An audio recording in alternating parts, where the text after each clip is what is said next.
Hi students, welcome to the very class. I am Preksha Sharma, your English educator at Unacademy, and I welcome you all to this very particular session.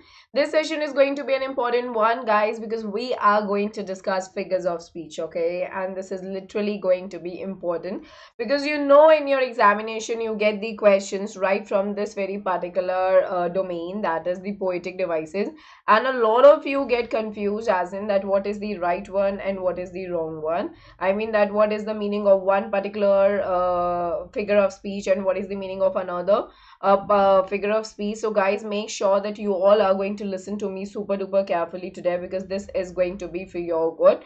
So don't miss this out. Also share the link of this session with all your friends right away. Alrighty people, because that's it. That is really needed. Alright everyone. So here we go. I welcome you all once again to this very particular session wherein we are going to deal with the poetic devices. So guys, in the comment section, just give me a thumbs up that you all have understood like whatever I'm telling you here right now and you all have shared the link. Alrighty people, just kindly do that. Okay, because this is really going to be an important one. Alright people, here we go. So guys, give me a confirmation in the comment section, everybody. Come on, be quick.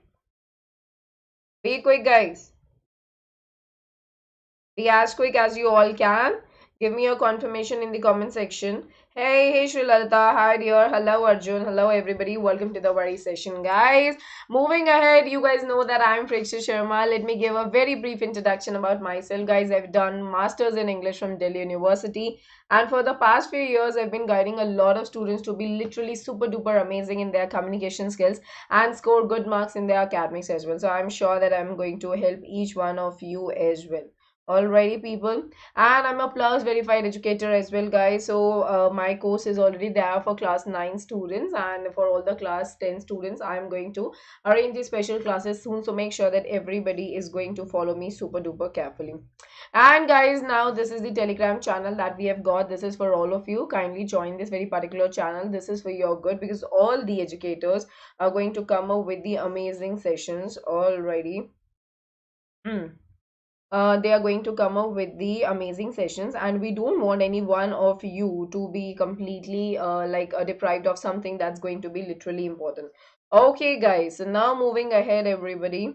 Hey everyone, hey Corby, good evening dear. I hope that you're doing super duper well and welcome back. Okay, now moving ahead, guys, we are moving to the another stuff, and that is Unacademy subscription features. You know that here at Unacademy, you all are getting a lot of features. You get to learn live from the comfort of your home. Unlimited access to all the courses would be there.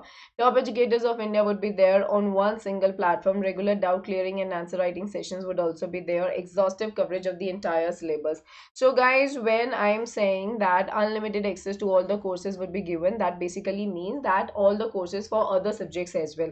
I'm not only here talking about English, instead I'm talking about your social science, your maths, your science, every other subject is being covered, all right, Hindi as well. Okay, and highly qualified teachers are here who are sitting here, okay. All right, highly qualified teachers are sitting here, and exhaustive coverage of the entire syllabus would also be there. Okay, and also, guys, mentorship and guidance would also be there. Study material in the form of PDF would be given to each and everybody right there. Practice test would be there, live test series, and batch courses. So, we would have daily practice sections, weekly mock test series, live quizzes, daily MCQ, and subjective test series. So there is going to be a lot for everybody right there. Make sure that you guys are making use of everything that's there for your good. Okay, guys, and Unacademy iconic subscription. This one is super unique. The reason being herein we find one-on-one interaction between you and the educator. Personal mentor would be there. All right, live doubt solving sessions would be there. Weekly reports would also be there for everybody. Then parent connect thing would be there. Study planner would also be there, and all benefits of Unacademy subscription would also be there. So in weekly reports, guys, we will tell you that where exactly you're progressing and how well you're progressing, and then parent connecting, we are going to tell your parents as well that what you are doing and how well you are performing with it. Then study planner would also be there. All benefits of an academy subscription would also be a part of your iconic subscription, so don't miss this out. Alrighty, so this is very important for everybody. Okay. This is going to be very important for everyone. So guys, we have got different monthly plans, and these plans, they are literally so good. Okay, discuss about this with your parents or with anybody whom you want to discuss this about. All right.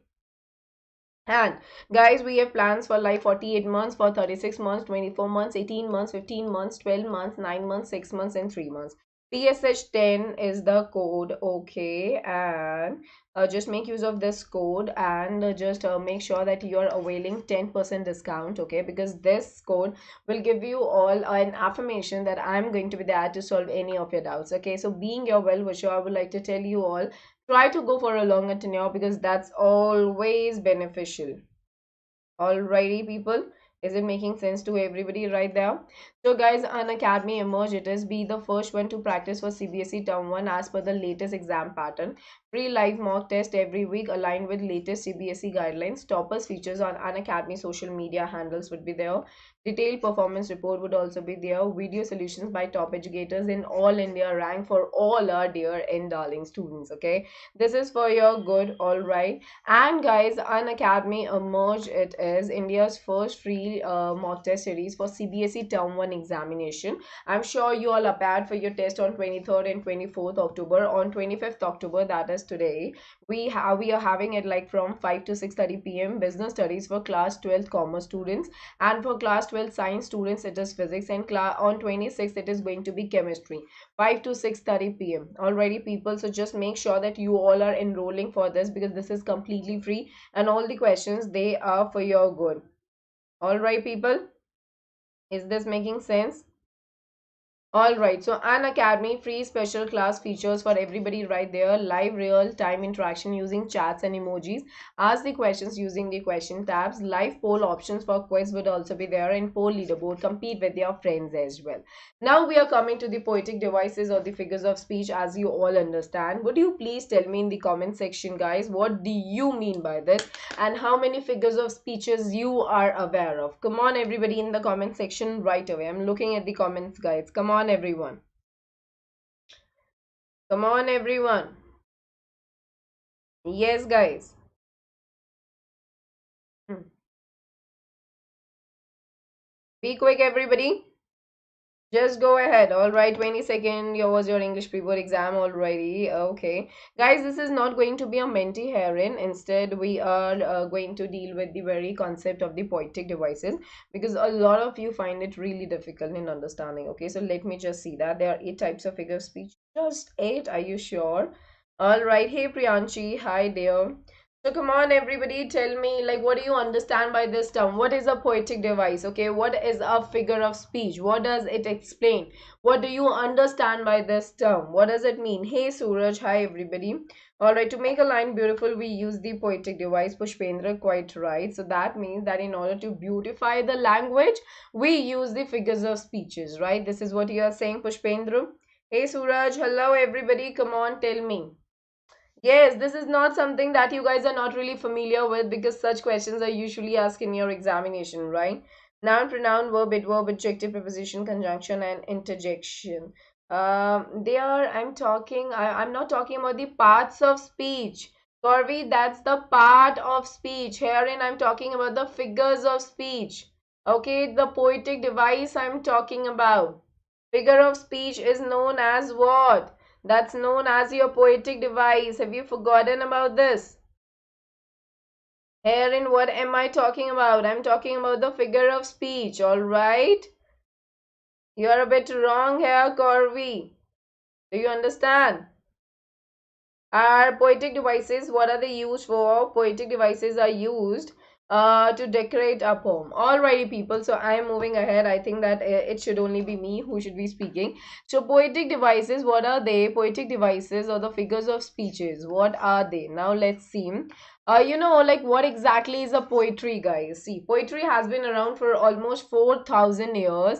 Like other forms of literature, poetry is written to share what? It is written to share your ideas. It is written to share, to express okay, emotions, and to create imagery as well. All right, it is a structured literary form which patterns the rhythms that dictate the flow of words. You know, poetry, when you're reading a poem, there is always a rhythm, okay, there is always something lyrical about it, okay, that makes you feel so enchanting while you're reading it. That's what the poetry is. That is expressing the idea, that's expressing certain emotions or any idea. For example, in your syllabus you have got fire and ice, right everybody?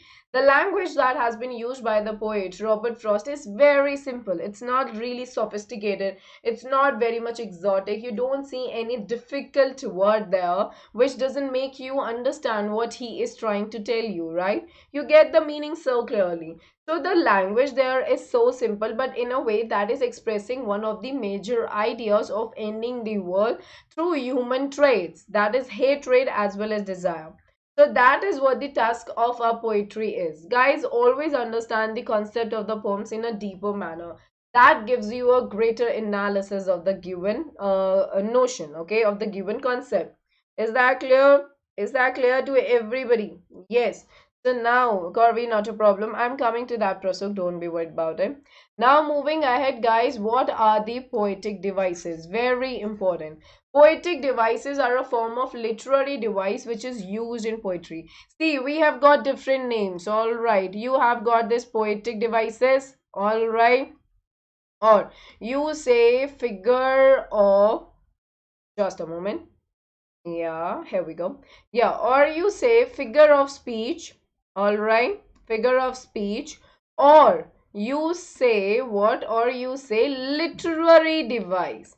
All right, these words they are same. Don't be confused in your examination if you get to hear these different things, okay, because they all mean the same. All right, poetic device, figures of speech, and literary device. There are certain like types, okay, there are certain types of literary devices which are being used by different authors in their poems in order to make them literally presentable and in order to beautify it. Okay, so it is always used in poetry. In journal, you will always see it in poetry, but at times it is always used in fiction. All right, even in non-fiction. Okay, a poem is created out of poetic devices composed of. That means a poem is actually made up of the poetic devices, which are actually made up of what? Structural, grammatical, rhythmic, metrical, verbal, and visual elements. You know, like when I am saying The Road Not Taken, a very famous poem, okay, when you say that, like they are like yellow words, okay, the word itself, it talks about what? Like a person standing on the fork and waiting to choose the two parts. So the imagery, the visual representation immediately enters into your mind. Do you all get that? Yes, everybody. Do you all get that? So that particular image that immediately gets into your mind, that's a poetic device that has been incorporated in the poem by the poet. Even in Fire and Ice, when the poet is saying that the world is going to end in fire, so the immediate image that comes into your mind is a visual representation, everybody. What do you see? That there is fire all around. For example, if I'm telling you all that the entire forest was burnt, all right, due to the fiery fire, all right, that is due to the fire. So immediately there comes an image in your mind wherein you see a forest in your mind and it's like burning, right? That's so obvious. That is what the task of the poetic device is. All right, that it creates the visual elements, it creates certain verbal elements as well. For example, if I'm saying that he is a fox, all right, so herein I'm using a verbal medium in order to compare him with what? Like with an animal, fox.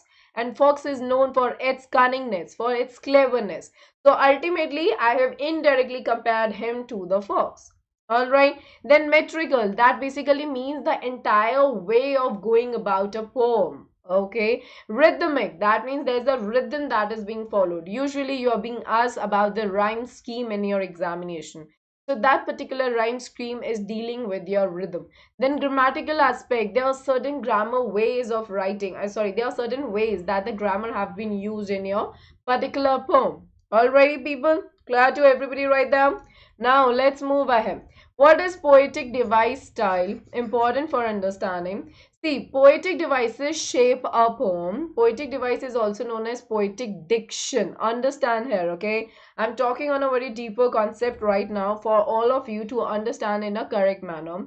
It's a style of writing in poetry which encompasses vocabulary, phrasing, and grammatical usage. So that means there's a style of writing where you are talking about the vocabulary, the words, then phrasing, the phrasal verbs that are being used, and the grammatical usage. That means the use of the grammar in a particular manner. That's known as your poetic diction. Also with syntax, syntax is the way you have structured the given sentences, and poetic diction functions in setting the tone, the mood and atmosphere of a poem to convey the poet's intention. You know, you get to understand if the tone of the poem is sad. For example, if I'm talking about the poem Dust of Snow, you get to understand in the first paragraph the tone is what, it's a sad tone, but later in the second paragraph, okay, which is just 4 lines, what is that? Therein we have got a happy mood. So how do you come to know that? You came to know that through the style of writing. That is the poetic diction. Right? Do you all get that? The style of writing is very simple, right? The very simple words have been used. And therein, very simple words, the very simple grammar has been used. And from that, what do you gather? You come to know that this is talking about the sad thing, this is talking about the happy thing. Do you get that? So that's where you understand the poetic device style. If somebody is asking you what is the style of writing that has been used by Robert Frost in the poems Dust of Snow and Fire and Ice, you know that he has used the traditional style of writing. And what is that? He has used very simple language. Do you all get that? These things are very important. Is it making sense to everybody right there? Now we are moving ahead to the types of poetic diction. Very important, guys. All right. First is sound, second is rhythm, and third is meaning. So there are different styles of writing. Okay, under sound will come your different types of poetic devices. Under rhythm will come your different types of poetic devices. Under meaning will also come your different types of poetic devices. Make sure that you all are just understanding this so clearly, because this is something that will help you all score good marks in your examination. All right, and this is also one of the very important concepts. Okay, alrighty people, do you all get that this is also one of the important concepts. Now we are moving ahead, everybody. Let's have a look. So in the sound category, what are the figures of speeches, that is what are the poetic devices that you should keep in your mind? All right, so now just listen to me very carefully. Poetic devices that have a sonic quality, that means the sound we are talking about. All right, achieve specific effects when heard.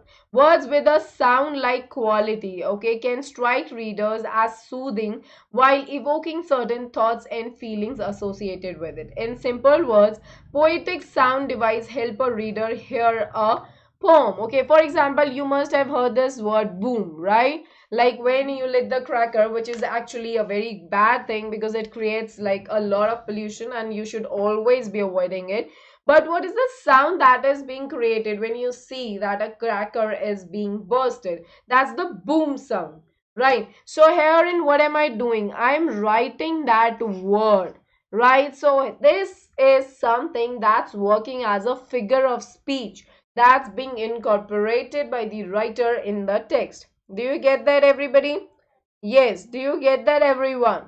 Are you all understanding this? Everyone. Making sense? Moving ahead, see. First one that I would like to tell you here is alliteration. Alliteration is very important, guys. Please understand this carefully. It's a term for repeated letter sounds, usually the consonants, but not always. I mean, usually you will always find the consonants at the stressed part of 2 or more words. And what is that stressed part? In like very simple language, I will tell you. Alliteration is the repetition of the consonant sound at the beginning. All right, at the beginning of the two close words. All right, so keep this in your mind that this is about the repetition of the consonant sounds at the beginning of the closely connected words. Okay, for example, if I'm saying John is jogging, okay, so here you see that this is the stressed part, which is the J sound, and it's a consonant sound, so that is why it is your alliteration. How I in harsh days. So you see that these words, they are closely connected with each other, okay, they are not far away from each other. So here in, it's a repetition of the sound, that is the H sound, and that is why you guys will keep it as alliteration. All right, so alliteration is used in mnemonic device to evoke feelings such as fear and suspense in poetry. So what is the use of alliteration, guys? It is used in the poetry in order to evoke an effect. All right, when a reader is reading it, the reader will find a little rhythmic about it. All right, a little sound would be there. Hey Surya, hi there. Now, assonance. Guys, this is again important, alright? Don't be confused between alliteration and assonance. Alliteration is the repetition of the consonant sound at the beginning, alright? Assonance is the repetition of what? Assonance is the repetition of the vowel sound, but in between the words. It's never at the end. You'll find in it between or towards the end. All right, but it is never in between. So what is it? See, like here we are talking about like alliteration. Assonance is the repetition of sound in multiple words. Assonance describes repeated vowel sound. Please keep this in your mind. And it is never in the beginning. Instead, it is always in the middle or towards the end of the word. Okay, in the middle of the words with different consonants and sounds. All right. Now, for example, she seems to beam rays of sunshine, all right, with her eyes, okay, of green. Herein, the vowel sounds are usually accented or stressed to give a musical quality to the poem. So, guys, what exactly is happening here? Herein, you see the repetition of the vowel sound in between the letters. Nowhere it is at the beginning. So, keep this in your mind. And there are a lot of poems in your syllabus wherein we find assonance. Okay, I'll be dealing with that particular session too. As of now, just understand the meaning clearly. All right, and you need to know all these meanings so clearly because you never know what is going to be there in your reading comprehension. If such questions are there, you'll be at loss if you don't know the meaning of these terms. All right, people, is that clear to everyone? Yes, guys, making sense to everybody right there? All right, people. Okay, Mukund, you just need to have the accent that you already have. Okay, if it's just that you need to work on the pronunciation. The pronunciation should be something that should be kept in your mind, and you should be clear about it. Now we are coming to consonants, guys. This is repeated consonant sound at the ending of the words near each other, usually on the same or adjacent line. Okay, see, it is towards the end or in between the words. All right, it can near be the ending or you say in between. That is all okay. Just keep that in your mind. It's just that you need to remember it correctly. Do you all get that? Are you all understanding this? See, don't be confused between alliteration and consonants. There's a lot of difference between the two. Alliteration is always talking about the consonants at the beginning of the letter, but consonants is talking about the consonants in between the words or at the end of the word. Please keep this in your mind, okay? In between, all right, or end. This is what you have to keep in your mind. All right, it is never, like never, it is never.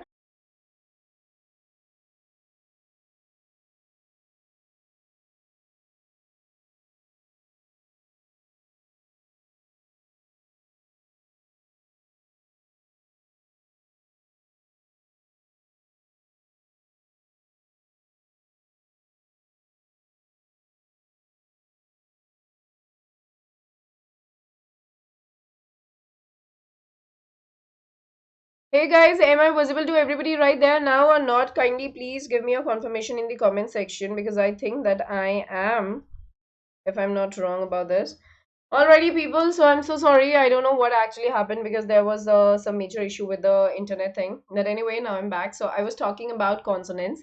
See, in consonants, you never deal with the consonants right at the beginning of the words. Instead, you always deal with it right at the end of the words or in between the words. Okay, keep this in your mind. Don't be ever confused related to consonants and alliteration. Okay, it's tricky to tell the difference between alliteration and consonants, but you guys need to remember it correctly for your good. All right, Corby dear, thank you so much.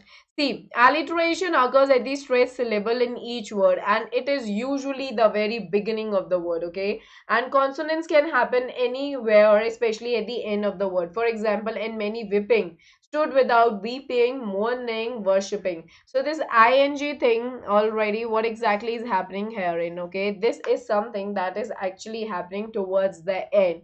So please make sure that you all know the meaning correctly between both of them. All right. Now moving ahead, the next one is cacophony, guys. It's a discordant series of harsh, unpleasant sounds to convey disorder. For example, if there is something that is literally an unpleasant sound, a sound which is not a good one, not a pleasing one, that is known as cacophony, and this is often enhanced by the combined effect of complex meanings and pronunciation. Its example often include harsh consonants or hissing sounds. Just remember that. Some of the letters you might see include B, D, G, K, P, S, and T. So kindly keep this in your mind. You'll also see the consonant blends like CH, SH, and TCH. Whenever you see these things, no, nowhere in your syllabus you will find cacophony. This is just an extra thing that I've added here so that you guys get a good understanding about it. All right, so cacophony is something that's dealing with the harsh sounds. Usually we have the harsh consonants, that is like B, D, G, K, P, S, N term, and also there's like hissing sound that you will find here, and there will be certain blends. That means certain consonants would form in a pair, that is CH, SH, or TCH. So keep this in your mind. Alright, people, make this in your mind. I mean, just understand this. Now euphony, guys, this is unlike a cacophony. Okay, euphony is a series of musically pleasant sounds.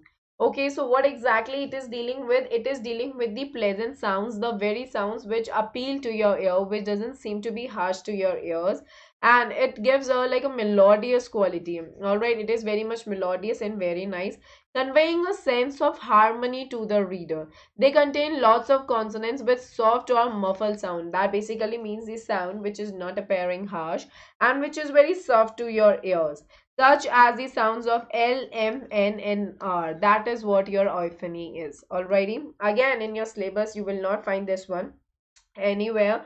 Yeah, you're right about that. Scratch is something that's dealing with your cacophony. Alright, that's the right word. Very good, Corby. I appreciate that. So now, moving ahead, guys, onomatopoeia. This is again something that's dealing with your sound. Sorry, guys. So it is used in poetry. Yeah, guys. So this is something that's dealing with your sound. Okay, it is used in poetry to create oral effects that mimic the visual image described. For example, as I told you, all boom, all right, and also bang. When you're hitting something, okay, then that's a bang, right? And zip, then screech, okay, when the car stops. So sound words that are written out, all right? So the sound words that you're writing, that is known as onomatopoeia. For example, a child sitting under the piano in the boom of the tinkling strings. So tinkling is again a sound word. Alright, for example, you have tinkle, okay? That is a sound word. There are a lot of sound words that you should remember. How they clang and clash and roar. They are also the sound words. So the entire thing that you have to keep here in your mind is that whenever we are dealing with sound, in that case, and if you're writing that word, that is known as onomatopoeia. Is that clear? Clear? Yeah, chatter patter. Yeah, pitter patter. That is very right. All right, that's pretty right. Okay. All right, Mayank, I'm very well, guys. There is no lag now. Everything is going cool. So hence, onomatopoeia means the use of a word or words whose sound imitates or suggests its use or meaning. So that is what I told you. Like if the sound is suggesting the meaning, that is known as onomatopoeia. Clear to everybody right there? Yes, guys, making sense to everybody? Yes or no? Right? Now, we are dealing with rhythm. So the first part, that is the sound part, is covered. Now we are going to deal with rhythm. Make sure that you all are going to listen to me so carefully, because like all the rhythmic related poetic devices, they are usually there in the poems, and you will see a lot of poets, they actually incorporate this in their poems in order to create that lyrical effect. Okay. So poetic rhythm is the flow of words within each meter and stanza to produce a rhythmic effect while emphasizing specific parts of the poem. Now, what does that mean? For example, you have got repetition. In order to create a rhythm, like when you hear a song also, so therein what exactly happens? That there is a rhythmic thing that's going on.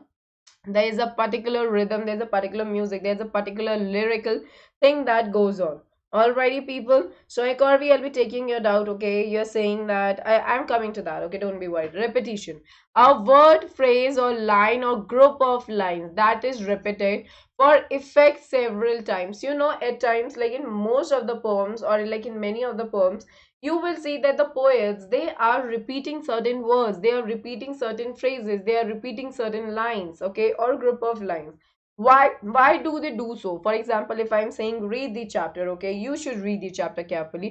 You must read the chapter for scoring good marks in your examination. What am I here stressing on? I am here stressing on the importance of reading for your upcoming examination, right? So I want to create that effect so that you would understand what I mean. Similar is the case here. When you want to emphasize on the effect of something, you go ahead with repeating it. That is the task of repetition, and that's the figure of speech. So repetition allows the speaker to emphasize a particular word and cause a desired sound in a poem. Okay, if I'm saying read it daily, read it, or read it for 15 minutes, read it for scoring good marks, so in a way that's creating a desired sound. Okay, that is read, read, read, read. That's the sound that's being created here. The repetition often uses the word associations to express the ideas and emotions in an indirect manner, putting emphasis on a point, confirming an idea, or describing a notion. That's what the task of a repetition is. Alright, Vishal, if you want to make your grammar strong, dear, first of all your rules must be very clear. Second thing, start speaking on a daily basis with anybody who's around, who can correct you, who can tell you if you're right or wrong. That way, your grammar is going to be strong automatically, because the more practical you get about the language English, it will become more easier for you, right? Alright, hey Bhavya, hi dear. Yeah, Mayank, I'm a little not, I mean, I've got a little bad throat, though it's doing better, but thank you, okay? Alrighty, Bhavya. Now moving ahead, guys. For example, look here. Because I do not hope to turn again, because I do not hope to turn. Why should the aged eagle stretch its wings? Wow, why should I mourn? So here in these very words, they are being repeated. Why? Because it wanted to create a desired effect. Because I do not hope. Because I do not hope. Because I do not hope. Why should? Why should? There is the requirement of one particular thing that's being desired by the poet in the given poem. That is why it has been done like this. All right, people. Is that clear to everybody right there? Yes. Now we are coming to the rhyme. Rhyming words have the same end sound repeated at the end of a line, and rhyme utilizes repeating patterns to bring out the rhythm or musicality in the poems. What is the basic purpose of the rhyme scheme? The basic purpose of a rhyme scheme is to bring out the musical effect. When you hear it, you will see that there is a particular lyrical thing that's going on. There's a particular rhythm that's going on, and that's what your rhyme is. You all get that? Yes, guys. Is it making sense? Yes, everybody. Is this making sense, everyone? Clear? Now we are moving ahead. Look at the examples. Two roads diverge in a yellow wood, and sorry I could not travel both. And be one traveler long I stood, and looked down at one as far as I could, to where it bent in the undergrowth. So wood is the sound A. It is taken as A. Both the sound, it is taken as B. Then stood, the sound again, it is taken as A. Then could again, which is again A sound, and undergrowth, the sound B. So what is the rhyme scheme that you see here? A, B, A, B. That's pretty easy, right? This is what you see here. And what is it doing here? It's bringing the musicality here, all right? You see the music here. You see the lyrics here, okay? It's now a bit more lyrical. Do you understand that? Do you get that? Everybody. Yes, go ahead with the doubt. All right. Okay. Yeah, man. Go ahead with the doubt. Do you all get that? So please understand, and you know very well that it's a very famous poem by Robert Frost, The Road Not Taken, and this is the rhyme scheme that he used. Moving ahead, guys, now we are moving to the very third type of the figure of speech, and that is meaning. Alrighty. Okay, this is the third type of the figure of speech that we are entering into, and this is meaning. So the use of the figurative language as a poetic device function to convey the poet's intended meaning in various ways. Now let's have a look. First one is illusion. And now what does that mean? All right, Corby, I get that. Don't be worried about that. It's just that just to start talking on anything. Like for example, if you wish to have one extra chapati, you can say, "Mom, I need one more chapati." Or like when you go into the kitchen, there is a lot of things that you guys can talk about. If you're helping your mom, you can say, "Where are the tongs?" Tongs, do you know? Like when we use when we are baking the chapati, all right. So what are those things? You know, there is a lot of kitchen vocabulary like rolling pin, the platter, the plates, the fork, right? And like when you're sifting the flour, right? So there are a lot of stuff. So just try to use the vocabulary. You know, when you start using vocabulary, you can frame a lot of other sentences. Okay.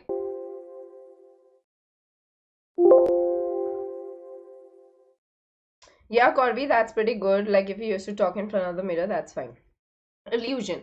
It's a brief reference to a person, character, historical event, work of art, or unbiblical or mythological situation. Then leaf subsides to leaf, so Eden sank to grief. So this is biblical. What is biblical? That means that we have taken some sort of sentence and some sort of reference from any mythological stuff.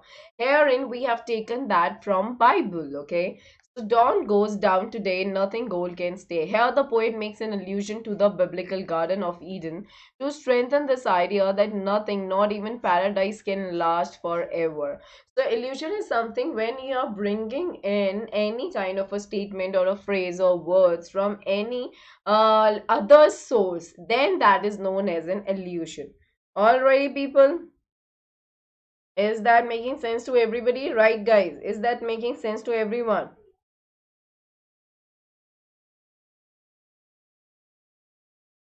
Mayank, you are, I'm sorry, but what is not visible in an Academy 9 and 10? I don't know what's the reason behind that, but herein I can see you very well.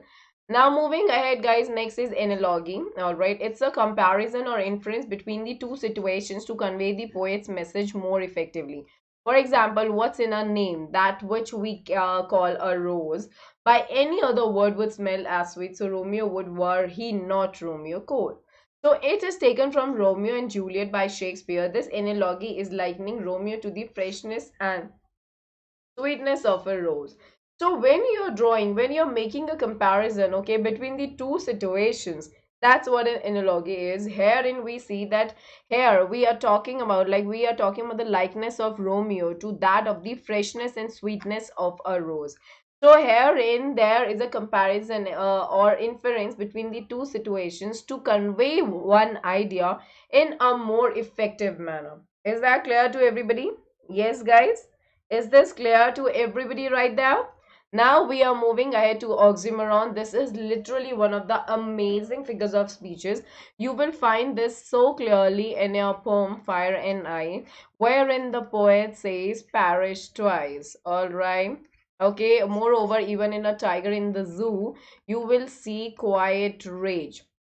Okay, like if it's quiet it cannot be angry, and if it is like if it died, okay, it cannot be twice. So when we see that something has been used, yeah, when you see that something has been used in combination and the adjectives, all right, the adjectives that are there and they are completely opposite and they're forming a pair, that's what is oxymoron. So combination of two words that appear to contradict, which basically means when they are opposite to each other. For example, good night, parting is such sweet sorrow. So if it is a sorrow, if it's sadness, how can it be sweet? That I shall say good night till it be morrow. All change, change utterly, a terrible beauty. You are calling it beautiful and you are calling terrible as well. So you are attaching two opposites together. That's what your oxymoron is. Alright, people? Is that clear to everybody?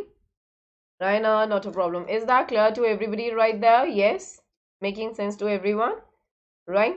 Now we are moving ahead. An oxymoron is present if two completely opposite words are used in conjunction. For example, both the words have the same difference. Okay, so that's the thing, like same and difference. You're talking about being same and then you are saying that it is different as well. How is that possible? Alright, people, is that clear to everybody? Okay, is this making sense to everyone? No, no, no, that's not Corby, that's not oxymoron, dear. I'm just talking about the two opposites that just cannot ever be together, okay? If it's same, it cannot be different. If it died, it cannot like die again, okay? If it is quiet, it cannot be in rage. That way. All right, hey Avika, hi dear. Okay, now we are coming to the paradox, a statement in which a contradiction may reveal an unexpected truth. Now, here, the exact paradoxical thing is actually there in when it says perish twice in your poem Fire and Ice, because it is talking about the death, okay? It is talking about the end of the world, all right? End of the world twice. Okay, so here it is talking about the unexpected truth. If the world has ended once, it cannot be, it cannot end again. So it has already ended. For example, but glad with him I worked as with his aid, and weary sought at noon with him the shade. Men work together, I told him from the heart, whether they work together or apart. Now, here, understand. The poet says that men are together, by whether they work together or apart. All right. He comes to this revelation while mowing and considering the history of the objects around him and the feeling of a kindred spirit. The paradox of working together and apart is quickly resolved when readers spend time considering what the poet is trying to say. So, like herein, what is the poet saying? That men, they are always together, no matter if they are working together or they are working apart. So, this seems to be what? This seems to be completely different from what he mentioned in the given statement, and you will be unfolding the correct meaning. You will be able to decode the correct meaning when you're going to read the entire script that's being scripted by the poet. All right, people, clear to everybody right there? Yes. Now coming to metaphor, okay, the very interesting meaning is that this is an indirect comparison. All right, herein we are dealing with the incorrect comparison. Metaphors are when ideas, actions, or objects are described in non-literal terms. Okay, that means you're not literally referring to it. Instead, you're referring to it in an indirect manner. In short, it's when an author compares one thing to another. The two things being described usually share something in common but are unlike in all other aspects. So in a very common language, as I said, that this is an indirect comparison, no literal comparison. Okay, this is not literal comparison. Also, guys, make sure that there is no like or as. So when there is no like or as, that means that there is no literal comparison. That means there is no direct comparison. All right, like it's an indirect comparison. Now, for example, if I'm saying you're Mozart in disguise, what am I doing here? I'm comparing your singing ability with that of the great musician Mozart, right? I've indirectly done that. All right, but if I'm saying that you are like Mozart, herein I'm directly comparing you, okay, with Mozart by using the word like. Or if I'm saying that you sing as good as Mozart, herein I have used the term as to compare your singing abilities, your singing capabilities with Mozart. So that's the thing. Metaphor here talks about an indirect comparison, and there are a lot of metaphors used in your book, in your poems. Okay, all right. So just keep this in your mind. All right, people. Is that clear? Now, what is a simile, guys? Simile is also talking about the comparison. That is, one thing is compared with the other. But herein you will see the use of like or as. So this is dealing with what? This is dealing with your direct comparison. As I said, that metaphor was dealing with your indirect comparison. Simile is something that's dealing with your direct comparison. Alright, so it's a type of metaphor in which an object, idea, or character, action, or etc. is compared to another by using the words as or like. For example, the bride hath paced into the hall, red as a rose is she. Okay, so herein what exactly we are talking about, that the bride, she has come into the hall and she is looking as red as a rose. So there is a direct comparison. So always keep this thing in your mind. Simile talks about like or as in direct comparison, and metaphor is without like or as, and that's an indirect comparison. Is that clear to everyone?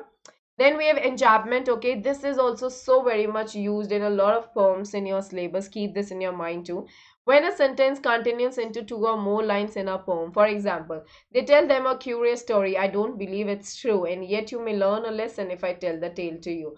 What do you see? That from here to here, there's a continuation. From here to here, there's a continuation without any Okay, without any punctuation. That is what you have to keep in your mind. When you see that there is a continuation from one line to other line without any punctuation, that is where comes your enchantment. Okay, and this is literally one of the very common figures of speeches, one of the very important figures of speeches that you all must keep in your mind. All right, is that clear to everybody right there? All right, is that clear to everybody? Now moving ahead, imagery. Okay, no, Corby, I usually talk about the ones that is somehow related to your poems. Okay, because I really don't want to go into like deeper concept right now. That is literally going to be problematic for all of you at this stage. Maybe in your later classes we may deal with that, but not now. So in a way, I'm highlighting all those figures of speeches which are there in your syllabus so that at least you know the meaning correctly. All right. Okay, everybody. Now we are moving ahead with imagery. See, the creation of any sensory effect to create these scenes in the poem, such as the visual, auditory, or olfactory, organic, or etc. So whenever you want to create some sort of like an effect in any of the given poems, in that particular context, what do we see? The figure of speech that is used is your imagery. For example, but one night a nightingale in the moonlight, cold and pale, perched upon the sumac tree, casting forth her melody. So this is what, guys, this herein we are talking about the nightingale, all right? And and what exactly is happening that we are actually imagining it, right? We can actually create that image in our mind, all right? So one can imagine the scene that poet wants to create, a scene of night that is cold and nightingale is singing melodiously on a branch of sumac tree. Immediately that enters into your mind. So this is what you all will have to remember. Clear, everybody?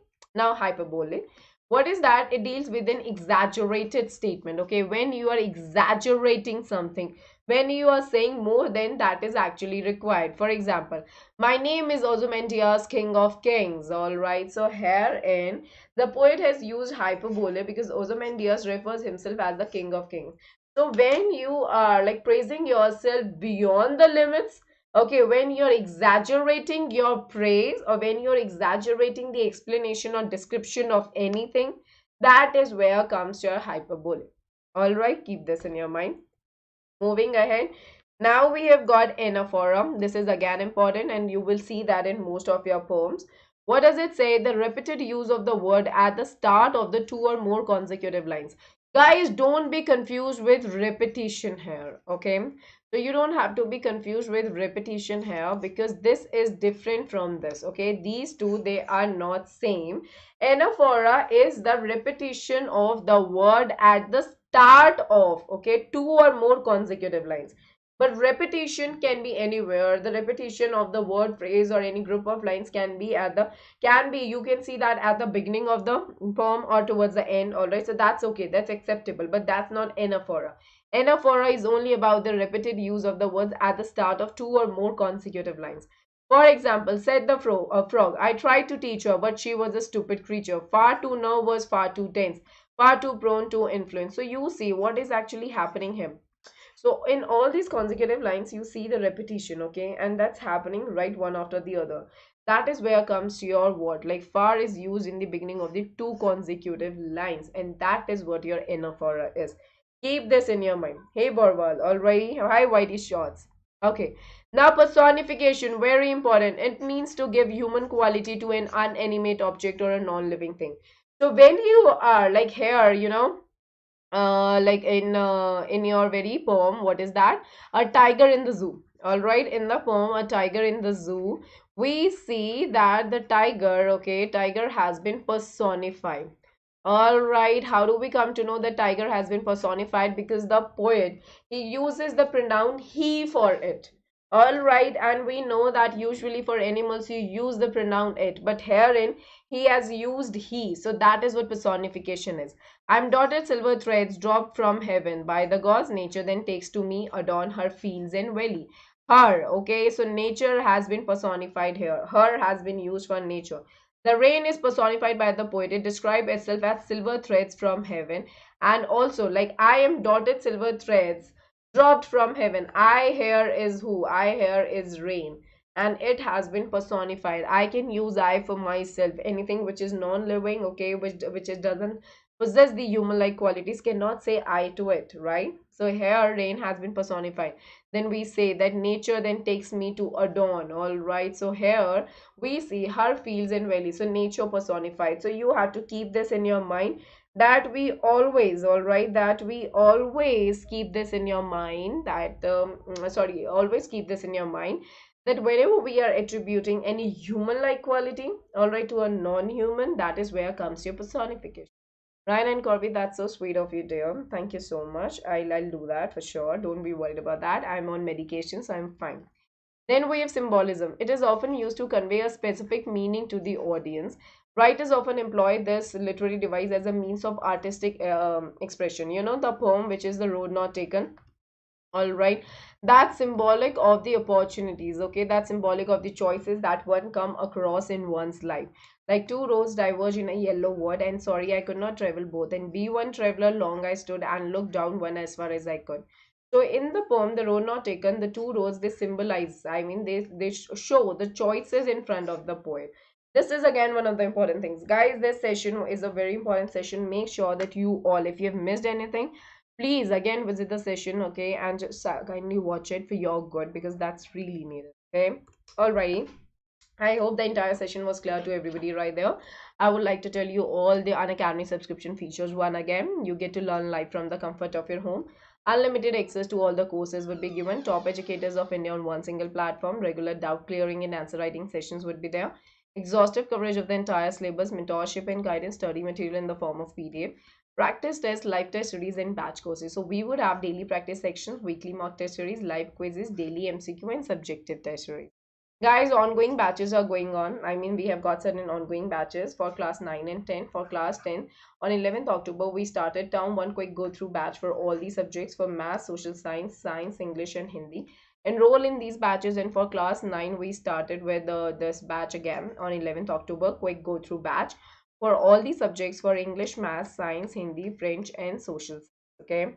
And then, guys, we have got case study preparation batch for maths, science, and social science for all the class 10 students. We started this on 18th October. Make sure that you guys are enrolling for it. And then we have got advanced maths marathon batch, which started on 18th October again for class 10. And we are dealing with the books R.S. Agarwal, R.D. Sharma, and NCRE. Kindly go ahead with this, okay? And guys, then we have this club for class 9 Unacademy Combat Scholarship Test. Okay, you can win scholarship worth 1 crore and 30 questions in 45 minutes. Free live test on Android app and web, and test in Hindi and English would also be there. Every Sunday combat would be taking place right at 11 a.m. Let's crack it, everybody. Enroll right away. Use the invite code Unacademy, all right? And then we have got the Bugs Bounty. It's an opportunity for all the learner to report any inappropriate content in the video. Be the first one to report a particular issue to claim your pride. Report any inappropriate content using the form given in the description below. And then we have NEET UG with CBSE class 9 and 10 students. Buy 2-year combo and get 4 years. NEET for 4 years. Class 9, 10, 11, 12 for 4 years. Only for first 500 subscribers. Actual price is 81,000. Offer price is 64,483. Make use of it, guys. Later on it's going to be expensive. Don't let that happen. Alrighty, hey Shri Lalita, and it's valid till first five for I mean it's valid only for first 500 subscribers. Then if you wish to crack ITJ with CBSE, then class 9 and 10 students, we have got amazing offer again. You will have CBSE with ITJ. Buy 2-year combo and get 4 years. ITJ for 4 years. Class 9, 10, 11, 12 for 4 years. Only for first 500 subscribers. Actual price is 81,000. Offer price is 68,682. Valid for first 500 subscribers only. And we have got this offer for plus an iconic subscription. Festive season offer is going on. We have this valid till 31st October. Make use of it. It's a mega offer for CBSE class 6 to 12. You will get free CBSE subscription and free Creative Corner subscription. And like if you go ahead with 12, 15 and 18 months, you guys are going to get 4 months extra in both the categories. If you are going ahead with 24, 36 and 48 months, you guys are going to get 6 months extra in both the categories. And if you go ahead with 60, 72 and 84 months, you guys are going to get 8 months extra in both the categories. Alright, so flat 10% discount on purchasing plus an iconic subscription of any duration. It's valid for first 500 subscribers, so be in that list. Alrighty people, Unacademy iconic subscription, guys. Personal mentor would be there for everybody. Live doubt solving sessions would be there. Weekly reports would be there. Parent connecting would also be there. Study planner would be there. And all benefits of an academic subscription would also be a part of your iconic subscription. So we have got different monthly plans, guys. Go ahead with any plan that suits you the best, be it 48 months, 36 months, 24 months, 18 months, 15 months, 12 months, 9 months, 6 months, or 3 months. PSH10 is the code, guys. Avail 10% straight discount. Make your life super duper easier. Being your educator, I'll tell you to go for a longer tenure. That's really beneficial. Okay, and Unacademy free special class features live real-time interaction using chats and emojis, ask questions using the question tab, live poll options for quiz and poll leaderboard, compete with your friends as well. So thank you everybody. I'm going to meet you all next time. That's tomorrow. Be right there, guys.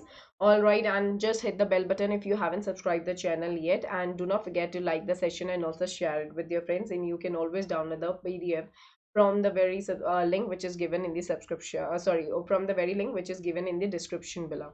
Alrighty people, let's crack it together. Take care.